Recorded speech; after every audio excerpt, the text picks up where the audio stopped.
बिहार में औद्योगिक विकास को बढ़ावा देने के लिए उद्योग मंत्री दिलीप कुमार जायसवाल ने कई महत्वपूर्ण घोषणाएं की हैं। किशनगंज में पत्रकारों से बात करते हुए उन्होंने बताया कि अगले 5 वर्षों में 50 लाख करोड़ रुपया निवेश का लक्ष्य रखा गया है। डॉक्टर जायसवाल ने निवेशकों को आकर्षित करने के लिए मुफ्त जमीन देने की योजना का भी उल्लेख किया। इसके तहत कोई उद्योगपति 100 करोड़ रुपए का निवेश करता है और 1000 युवाओं को रोजगार देता है, तो उसे 25 एकड़ जमीन मुफ्त में उपलब्ध कराई जाएगी। सरकार लघु और सूक्ष्म उद्योगों को भी स्थापित करने में मदद करेगी। मंत्री ने स्पष्ट किया कि हर आ लेना है तो फिर इसको सब कैसे रजिस्टर क्यों कर रहे हैं? सर, उद्योग मंत्री बनाए जाने के बाद क्या प्लानिंग है बिहार में, कैसे उद्योग लगेगा? देखिए, बिहार सरकार की 2 प्राथमिकता है। पहली प्राथमिकता है कानून का राज, और कानून के राज यानी अपराध मुक्त बिहार,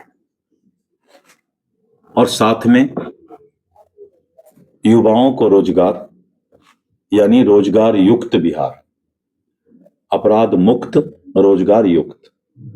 सरकार ने ये 2 वादा चुनाव के समय भी किया है, बहुत ही प्राथमिकता के आधार पर। और हम लोग बिहार में रोजगार का सृजन कैसे हो, ये उद्योग विभाग की जिम्मेवारी है। और उद्योग विभाग ने बहुत ही बड़े पैमाने पर कैसे निवेशक आए, कैसे उद्योग खुले, और साथ ही एमएसएमई यानी लघु और सूक्ष्म उद्योग, कुटीर उद्योग, घर घर उद्योग, हर हाथ उद्योग, इसका भी जो है हम लोग मध्यम वर्गीय लोग कैसे प्रोडक्शन में सामान बनाने में शामिल हो सकते हैं, इसकी तैयारी हम लोग बृहद तौर पे कर रहे हैं।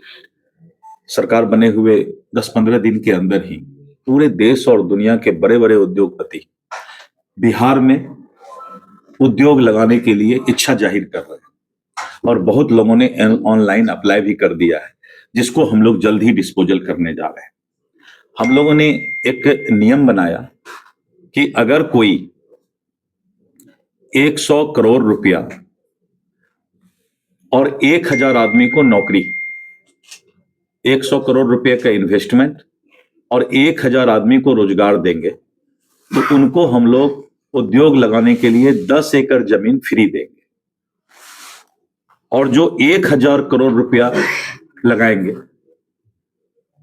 तो वैसे लोगों को हम जो है 25 एकड़ जमीन मुफ्त देंगे। और जो बड़ी बड़ी कंपनियां हैं, धीरे धीरे इस योजना के तहत बिजली में भी हम रिबेट दे रहे हैं, जीएसटी में रिबेट दे रहे हैं, और साथ साथ इंडस्ट्रियल सिक्योरिटी फोर्स के द्वारा उनको सुरक्षा भी दे रहे हैं।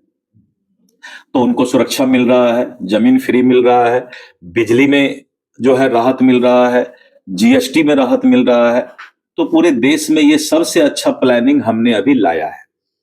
इसको लेकर के पूरे देश के अंदर ये होड़ मचा हुआ है कि बिहार में हम उद्योग लगाएं, और इसका रिजल्ट भी अब धीरे धीरे आना शुरू होगा। 5 वर्ष में सरकार ने ठाना है कि हम 50 लाख करोड़ तक का निवेश बिहार में लाएं। अभी तक आजादी से लेके आज तक अगर बरौनी रिफाइनरी और थर्मल पावर यानी भारत सरकार की कुछ परियोजना को छोड़ दिया जाए, तो 1 लाख करोड़ का भी इन्वेस्टमेंट अभी तक नहीं आया है 78 साल में। लेकिन हमने ठाना है कि हम 5 साल में 50 लाख करोड़ का इन्वेस्टमेंट लाने का प्रयास करेंगे। यानी एक बहुत बड़ी चुनौती बिहार के युवाओं को रोजगार देने के लिए उद्योग विभाग ने ठाना है। और मुझे विश्वास है कि ऊपर वाला भगवान इतना ताकत देंगे कि आज तक जितना रोजगार बिहार में नहीं मिल पाया, उसको ज्यादा से ज्यादा चुनौती स्वीकार करके लोगों को रोजगार भी मिले, निवेश भी आए, इसकी चिंता करेंगे। सर, किसने भी अपार संभावना हमारे लिए पूरा बिहार, मंत्री के लिए पूरा बिहार होता है। किसी विशेष एक जिला की बात नहीं कर सकते हैं। हमारा यहाँ रहना होता है, इसीलिए हम यहाँ की बात नहीं कर सकते हैं। हमारे नजर में पूरा बिहार और सभी जिला एक है, और अभी करीब 21 जिला में हम लोगों ने जमीन भी एक्वायर करने का प्रोसेस पूरा किया है। सभी जगह यहाँ के भी जिलाधिकारी को हमने निर्देश दिया है कि आप लैंड बैंक बनाइए, जिससे कि बड़े बड़े उद्योग अगर आते हैं तो जहां पहले से जमीन उपलब्ध रहेगा वहां ही हम उद्योग को भेज पाएंगे। तो यहाँ भी हम प्रयासरत हैं। किशनगंज में फूड प्रोसेसिंग की संभावना बहुत ज्यादा, सारे चीज की संभावना है, सिर्फ फूड प्रोसेसिंग का ही नहीं है, बहुत सारे चीजों की संभावना है जिसको कि हम लोग देख रहे हैं और उसको कोशिश करेंगे कि यहाँ पर आए।